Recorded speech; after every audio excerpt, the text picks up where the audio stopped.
तो कौन सा चैप्टर चल रहा है आपका? भारत में राष्ट्रवाद। ये मत क्या करो दूसरा तीसरा कौन सा कौन सा नहीं, डायरेक्ट बोलो करो कुछ वाला पार्ट चल रहा हो, ठीक है। और भारत में राष्ट्रवाद में अपन क्या क्या पढ़ चुके हैं अभी तक? हाँ, सत्याग्रह पढ़ चुके हैं। और आप क्या पढ़ चुके हो? पहला विश्व युद्ध पढ़ चुके हो। और क्या पढ़ चुके हो? खिलाफत और असहयोग आंदोलन, ठीक है। और सत्याग्रह का विचार है, ठीक है, सत्याग्रह का विचार। और इसमें क्या था? नस्लवेदी सरकार के बारे में पढ़ लिया आपने, ठीक है। कहाँ पे? नस्लवेदी की जो सरकार थी, ठीक है। गांधी जी कब लौटे थे दक्षिण अफ्रीका से? 1915 में। जबरन भर्ती क्या होती थी? भर्ती कर लेते थे। और वो उसमें क्या, उसे क्या बोलते हैं, वो 1917 में गांधी जी कहाँ पे गए? बिहार के 1917 में गांधी जी बिहार के चंपारण इलाके के गुजरात के खेड़ा जिले में। गुजरात के खेड़ा जिले। अब कहीं पे आ गए अपन? Role act. अब देखो रोल एक्ट क्या था? रोल एक्ट एक कानून बनाया गया, क्या किसके, ठीक है। रोल एक्ट को लाया गया। एक्ट यानी क्या होता है? अधिनियम, ठीक है। एक अधिनियम पारित किया गया अंग्रेजों के द्वारा। इसका उद्देश्य ये था कि भारत के अंदर जितने भी लोग होंगे, या तो मान लो क्रांति के खिलाफ जात, मतलब क्रांति कर रहे हैं, क्या कर रहे हैं? क्रांति कर रहे हैं, या कोई अन्य काम कर रहे हैं, ठीक है। समझ में आ रहा है? कोई भी व्यक्ति क्रांति करता है या फिर हाँ किसी अन्य गतिविधियों में पाया जाता है, तो इस प्रकार के जो लोग होते और उनके अंदर क्या है, तो इस एक्ट का विरोध करने के लिए क्या हुआ था? जलियांवाला बाग हत्याकांड हुआ था। क्या हुआ था? जलियांवाला बाग मैस्कर यानी क्या होता है? हत्याकांड, ठीक है। और जलियांवाला बाग हत्याकांड किस कारण से हुआ था? जो रोल एक्ट चल रहा था। क्या चल रहा था? Role act. तो रोल एक्ट में क्या था? इसका पूरे देश की जनता ने क्या कहकर विरोध किया था कि ये काला कानून है। क्या है? काला कानून कहकर किसका विरोध किया था? रोल एक्ट का। 8th क्लास वाले ध्यान से, ठीक है, पेपर के अंदर आएगा, ये ध्यान रखना अच्छी तरह से। तो काला कानून कहकर किसने विरोध किया इसका? किसने विरोध किया? जनता ने। कहाँ की जनता ने?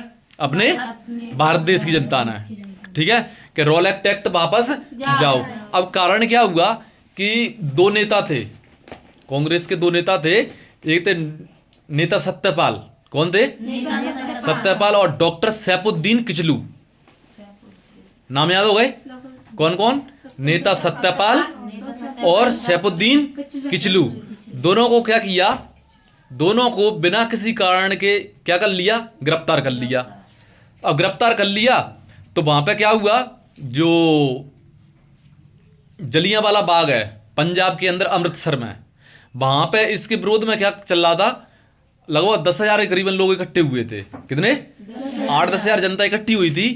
कहां पे? जलियांवाले बाग के अंदर, ठीक है। जलियांवाले बाग में इकट्ठी हुई और रोल एक्ट के थ्रू के अंग्रेज सरकार को क्या अधिकार मिल गया था कि बिना मुकदमा चलाए, बिना सुनवाई किए किसी को भी किस में डाल सकते हैं? जेल में डाल सकते हैं। आ रही बात समझ में? किसी व्यक्ति को जेल में डाला जा सकता है। या फिर मतलब इस प्रकार से क्या थी गतिविधियां थी। कहां पे? हाँ, जलियांवाले बाग हत्याकांड में। तो आम सभा चल रही थी इसी प्रकार से, मतलब बिल्कुल ये जैसे आदमी नहीं जुट जाते। जैसे अभी अभी क्या हुआ, जो भरत तिवारी है, कौन है? भरत तिवारी का एनकाउंटर हुआ है, ठीक है। अपने गांव के लोगों के लिए बोलता था वो, और भी तमाम चीजें करता था। तो वो क्या किया गया? पुलिस ने क्या कर दिया? उसने सरेंडर कर दिया था। उस व्यक्ति ने सरेंडर कर दिया था। सरेंडर करने के बाद भी उस व्यक्ति को क्या कर दिया? उसको गोली चला दी, उसको मार दिया गया। अरे समय उसने कहा कि मतलब पुलिस क्या करती है, मैं उसको सरेंडर कर रहा हूँ, उसके बावजूद भी पुलिस क्या करती है क्या नहीं करती है। जैसे ही माना बंदूक दे दी ने, और उसने क्या कर दिया? बंदूक वगैरह छोड़ने के बाद ना, तो वहाँ पे वो पुलिस वाले ने उसका क्या कर दिया? एनकाउंटर कर दिया। और फिर जाके पे क्या हुआ? फिर गाँव के अंदर आंदोलन चेत गया। जो गाँव था ना वहाँ का, उसका भरत तिवारी का, वहाँ पे आंदोलन चेत गया। वो भगत सिंह की विचारधारा से प्रभावित था वो व्यक्ति। कौन? भरत तिवारी, ठीक है। तो इस प्रकार से क्या हुआ? तो वो व्यक्ति ने क्या किया? उस व्यक्ति ने उसको कहाँ पर डायरेक्ट जेल में नहीं, उसका एनकाउंटर ही कर दिया पुलिस ने। तो जितने भी वहाँ पर 4-5 पुलिस वाले थे, तो उनको क्या सजा वजा नहीं मिल रही थी पहले। तो फिर उनको सजा, मतलब जनता इकट्ठी हो गई, जनता ने दबाव बनाया। अभी उसका बहुत जोरों से चल रहा है, उस पर आवाज़ उठ रही है अभी प्रेजेंट में, समझ रहे हो आप? तो इसी प्रकार से और भी लोग थे, उन्होंने कहा सरकार के अंदर ये कमियां हैं, ऐसा वैसा, तो आवाज उठा रहे थे, या फिर किसी प्रकार से। तो कांग्रेस के 2 नेताओं को क्या कर लिया, गिरफ्तार कर लिया। कौन कौन? नेता सत्यपाल और डॉक्टर सैफुद्दीन किचलू। 2 नेता कौन कौन से थे?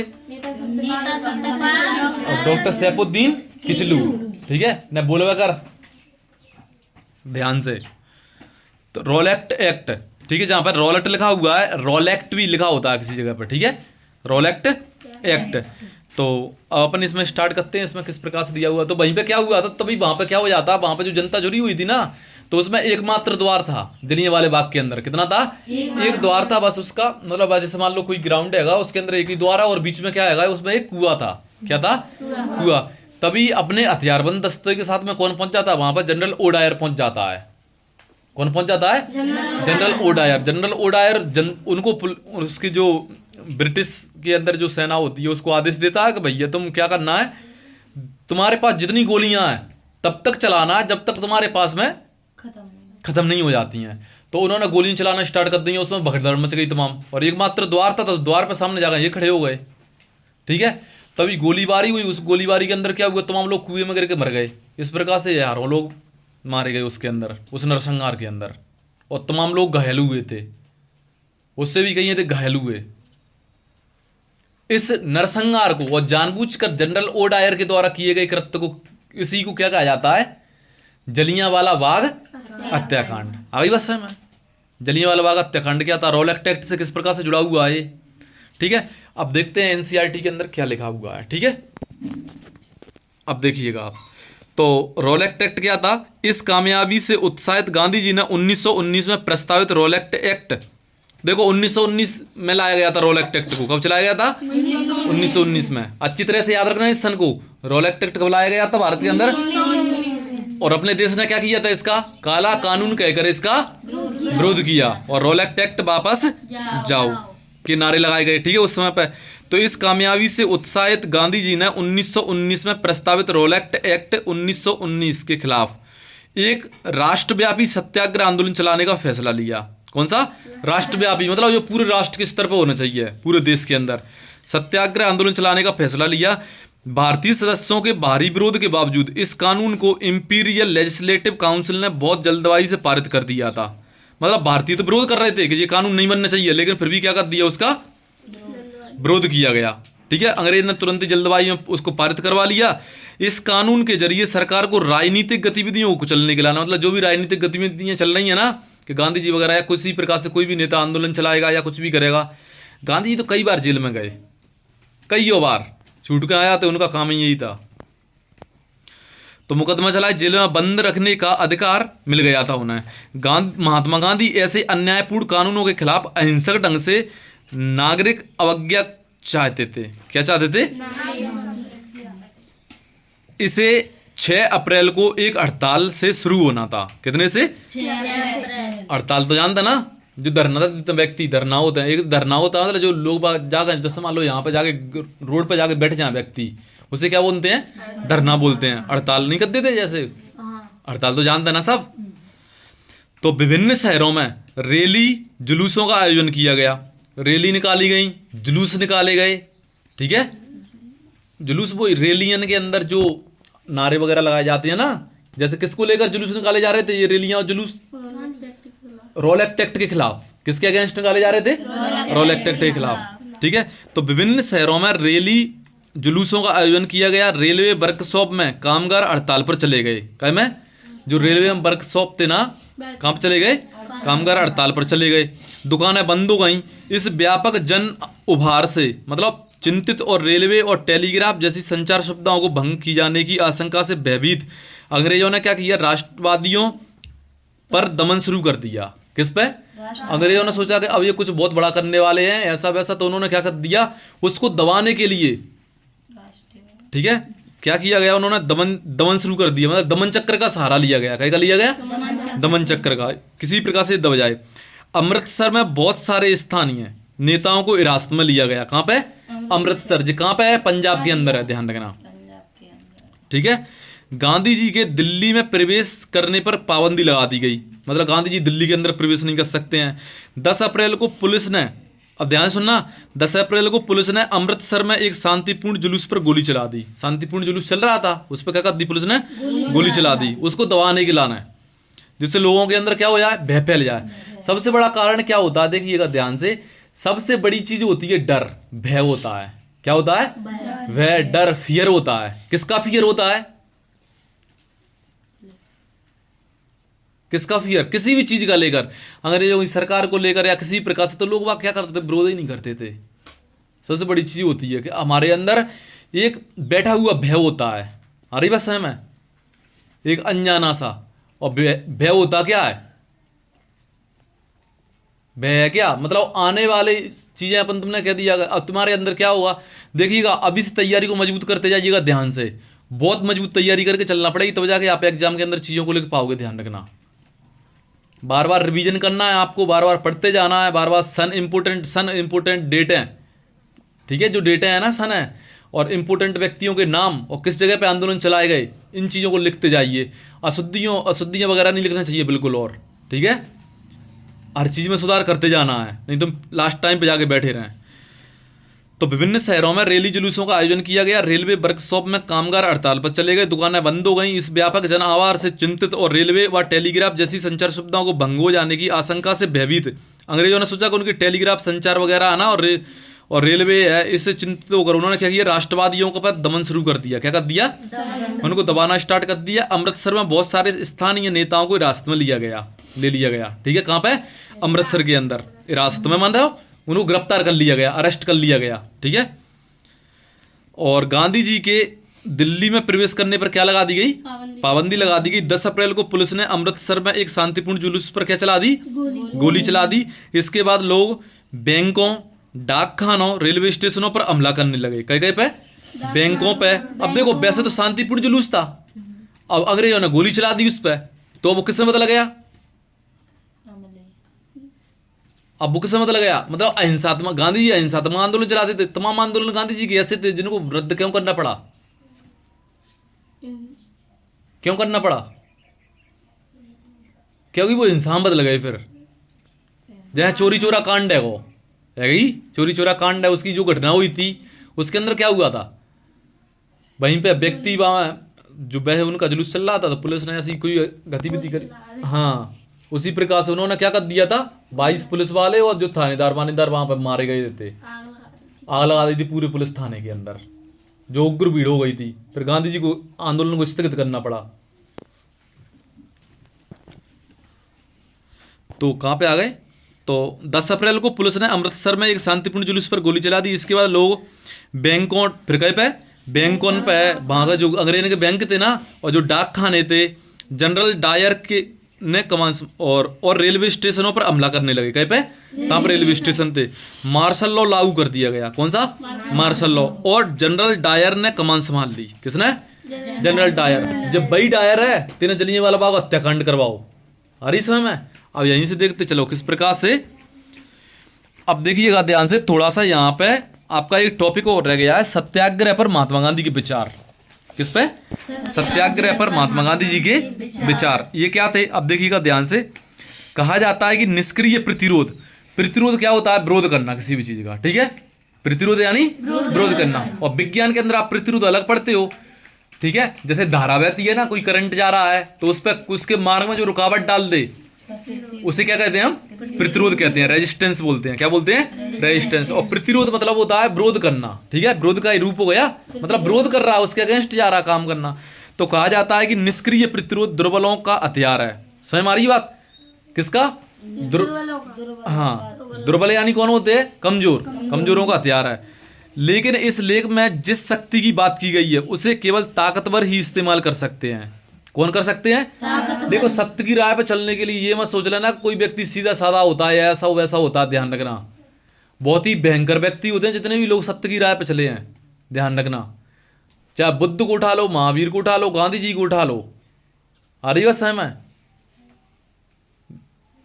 महात्मा ऐसे ही गांधी जी को नहीं कहा जाता। ध्यान रखना, आ रही बात समझ में? महात्मा किसी व्यक्ति का ऐसे जुड़ जाएगा क्या? तो कहा जाता है निष्क्रिय प्रतिरोध दुर्बलों का हथियार है, लेकिन इस लेख में जिस शक्ति की बात की गई है उसे केवल ताकतवर ही इस्तेमाल कर सकते हैं। कौन कर सकते हैं? ताकतवर। ताकतवर से जो मतलब नहीं है कि उनको शरीर मजबूत हो या ऐसा वैसा हो, उनका मन, आ रही बस है, मन बहुत मजबूत होना चाहिए व्यक्ति का।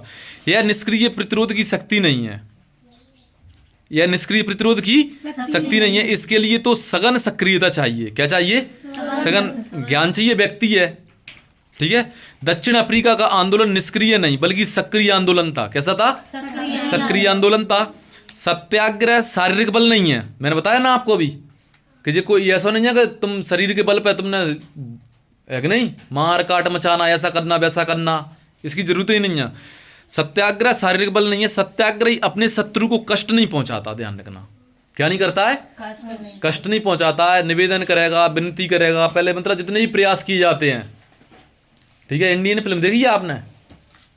इंडियन फिल्म में जो सनी देओल होता है, सनी देओल उससे कहता है, जो उसके अंदर जेल में होता है ना, क्या नाम उसका, वसीम खान रहता है, क्या रहता है, उससे कहता है कि पहले मैं महात्मा गांधी को पूछता हूँ तो चंद्रशेखर आज़ाद को भी।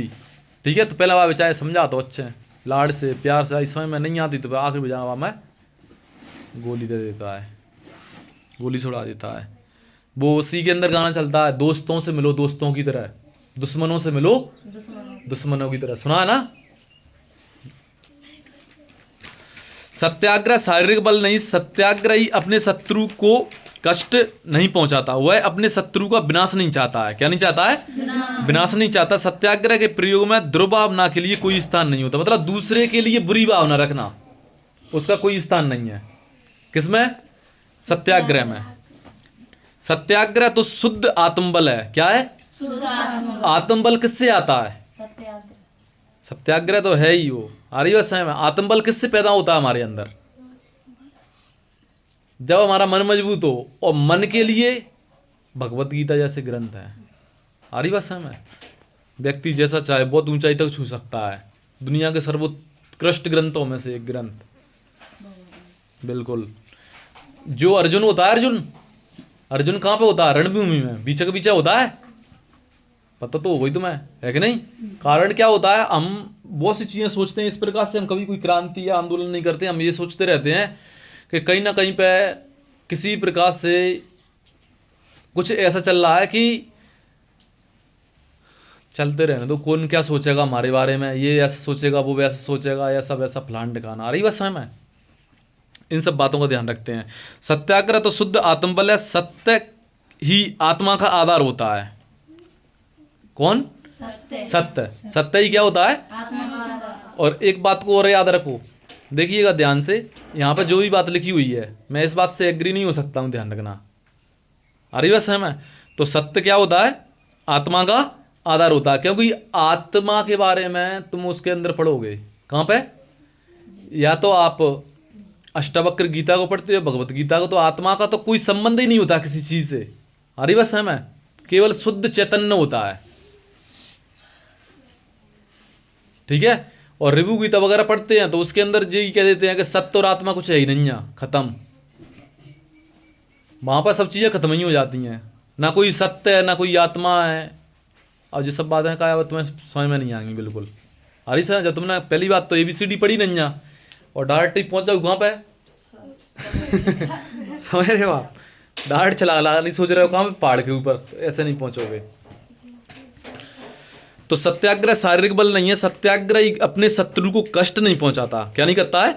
कष्ट नहीं पहुंचाता। वह अपने शत्रु का विनाश नहीं चाहता। सत्याग्रह के प्रयोग में दुर्भावना के लिए कोई स्थान नहीं होता। किसके लाना है? दुर्भावना के लिए। अब देखिएगा ध्यान से, अब दुर्भावना यानी दूसरे के प्रति बुरा सोचना। अब ये नहीं हो जाता, देखिएगा ध्यान से। अब देखो, तुम अपने मन से सोच सकते हैं कि मैं उसके बारे में बुरा नहीं सोचता हूँ, ऐसा नहीं करता हूँ, वैसा नहीं करता। जब आप उसके बारे में अच्छा सोचते हैं तो बुरा भी सोचते हैं। एक बात को हमेशा ध्यान रखना, ये दो पहलू हमेशा चलते हैं। किसी का जन्म है तो उसकी मृत्यु, सुख है तो दुख होगा। आ रही बात समझ में? किसी से तुम्हें प्रेम है तो वहां से क्या होगी? घृणा भी होगी। 101%। ये दो चीजें साथ में चलती हैं। मतलब अभी प्रेम चल रहा है तो घृणा निश्चित तौर पे तुम्हारा अगले रास्ते पे इंतजार कर रही होगी। अभी सुख चल रहा है तो दुख तुम्हारा इंतजार करता ही होगा। आ रही बात समझ में? और ये सब चीजें बिल्कुल, इनको कोई महत्व ही नहीं दिया जाता। आ रही बात समझ में? किसी व्यक्ति के अंदर ये सारी चीजें होती हैं ना, कुछ भी होगा उसके अंदर, समझ लीजिए आप उसका दूसरा पहलू चलता ही है। अब तुमसे ये कह दिया जाए, चलो तुमसे कह दिया कि तुम उसके बारे में ऐसा मत सोचना, वैसा मत सोचना, लेकिन अंदर से विचार आ रहा, दबाव का कर सकते हैं तुम? एक बात बताओ मुझे, तुम जबरदस्ती तो भगा नहीं दोगे विचार को। किसी व्यक्ति से मान लो तुम्हें लेकर नफरत है, उसको लेकर, तो तुम कम से कम तुमसे, अब ये किताबें, जिवाली किताबें पढ़े हुए से ये बात तुम्हारे अंदर नहीं बैठ जाती कि हम ऐसे हो जाएंगे वैसे हो जाएंगे। विचार तो रोक नहीं सकते, है कि नहीं? तो विचार शुद्धि, समझ रहे हो आप? इन बातों को ध्यान में रखो थोड़ा सा। सत्याग्रह तो शुद्ध आत्मबल है। क्या है? आत्मबल है। सत्य ही आत्मा का आधार होता है। ठीक है, अब समझना जरा। इसीलिए इस बल को सत्याग्रह का नाम दिया गया था। समझ आ रही है? मतलब आत्मबल, आत्म यानी क्या होता है? स्वयं का बल। हाँ, खुद के अंदर। और ये नहीं कि तुमने कोई में थापत दे दी वो बल। हारी बात समझ में? मनोबल, आत्मबल। इसलिए इस बल को सत्याग्रह नाम दिया गया। आत्मा ज्ञान से हमेशा लैस होती है। किससे? ज्ञान से। दो, अब देखिएगा ध्यान से, यहां पर भी ऐसा कोई व्यक्ति नहीं है कि जिसको किसी न किसी चीज का, अब ज्ञान और अज्ञान दोनों शब्दों को समझ लो ध्यान से। अज्ञान क्या होता है? तुम्हें दुनिया के बारे में जो कुछ भी पता है, समझ रहे हो, और तुम जिस भी पैमाने को अपने अनुसार मापते हो, आ रही बात समझ में? जिस भी पैमाने को, क्योंकि हम उसी प्रकार से दूसरे व्यक्ति के बारे में सोच पाते हैं। जैसे मान लो इस लड़की के बारे में या इस लड़के के बारे में मेरे अंदर क्या है, मुझे ऐसा लग रहा है कि मैंने अपने दिमाग से लगा दिया इसका अनुमान कि भैया जी वैसे ऐसा व्यक्ति है वो, बस। आ रही बात समझ में? तो ये किसका आकलन लग गया? मेरा लग गया। और तुम जिस प्रकार से जैसे मुझे देख रहे हो, तो तुम्हारे पास में जितनी बुद्धि हैगी ना, क्या हैगी? बुद्धि। उसी के आधार पर तुम मुझे नाप तोल लोगे कि सर ऐसे हैं, ऐसा वैसा, चाहे मैं ऐसा हो ही नहीं। बात समझ में आ रही है? मतलब तुम अपनी बुद्धि के आधार पर आकलन करते हैं। और एक बात और याद रखो, देखो विनाश काल के अंदर तो बुद्धि भी काम में नहीं आती। कहां पे? जब इंसान को विनाश आता है तो बुद्धि, विनाश काल विपरीत बुद्धि, आपने सुना तो होगा ना कि विनाश काल आने पर तो बुद्धि भी इंसान की उल्टी चलने लगती है। उसी की बुद्धि उसकी दुश्मन बन जाती है, शत्रु बन जाती है, वही उसका नाश कर देती है। तो बुद्धि को भी छोड़ दिया जाता है। मतलब बुद्धि, तर्क, सब कुछ छोड़ दिया जाता है। ध्यान रखना, एकदम चट बुद्धि की बात ही नहीं होती ना। बुद्धि की मतलब इंद्रियां है ना अपनी, क्या है? इंद्रियां। कान सुनना, कानों का सुनना, आंखों से देखना, ठीक है, और मुंह से जो भी बक रहे हैं, ठीक है। आ रही बात समझ में? मतलब कहने का जो रिभु गीता के अंदर तो बात जहां से स्टार्ट होती, तुम अपने मुंह से जो भी बकोगे, समझ लोगे तुमने वो सब चीजें नष्ट कर दी। झूठ है। तुम्हारे मुंह से जो कुछ भी निकलेगा, फिर चाहे तुमने किसी भी शास्त्र के अंदर, ग्रंथ के अंदर, चाहे तुम किसी भी चीज के बारे में बोल रहे हैं, वो एकदम ऊपर लेवल। तुम जो भी कह रहे हैं ना कि चैतन्य आत्मा की बात कर रहे हैं, इसकी बात कर रहे हैं, भगवान की बात कर रहे हैं, बिल्कुल सब बकवास। तुम्हारे मुंह से जो भी निकल रहा है सब खत्म।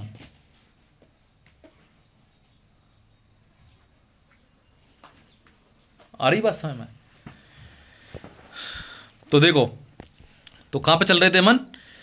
तो सत्याग्रह तो शुद्ध क्या है? आत्मबल है। सत्य ही आत्मा का क्या होता है? आधार होता है। इसलिए इस बल को सत्याग्रह का नाम दिया गया। आत्मा, ज्ञान, दो चीजें बताई मैंने आपको, एक होता है ज्ञान और एक होता है अज्ञान। देखो, ऐसा सिर्री से सिर्री बेवकूफ भी इंसान को ये पता होता है कि जो वाला खाना मुझे खाना है, ऐसो करना है, वैसो करना है।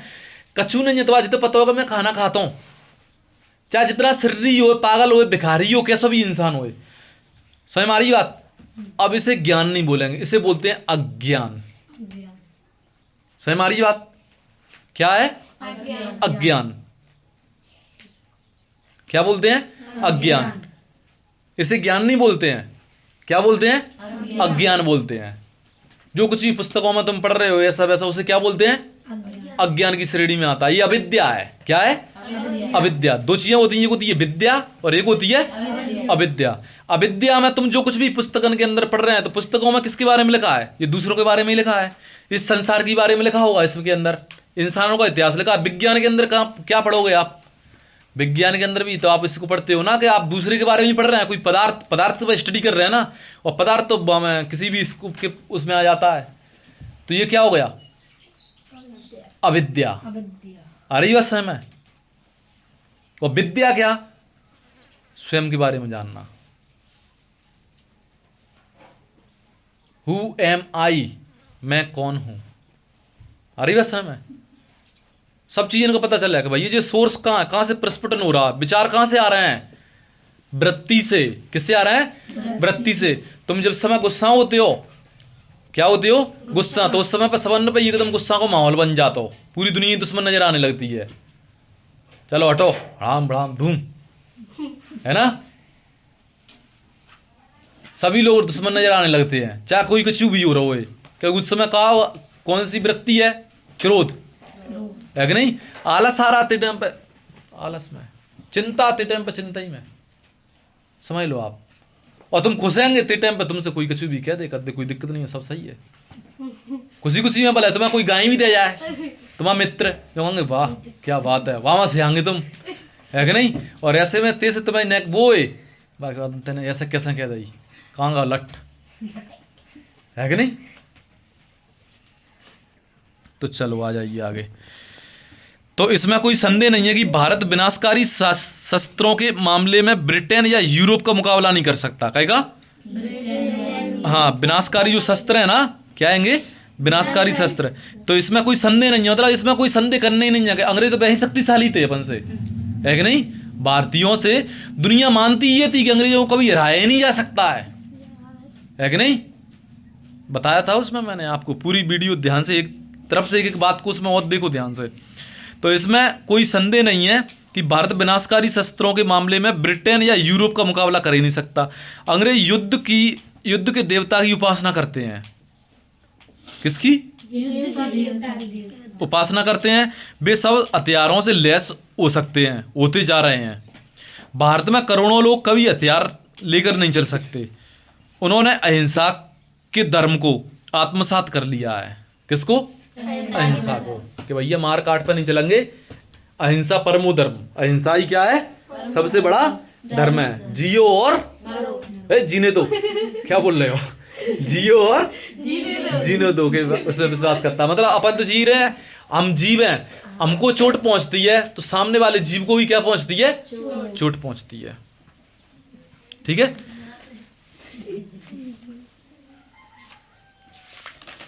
चलो ये इतना हो गया। आगे के टॉपिक की अपन चर्चा करते हैं अगली वीडियो के अंदर। ठीक है?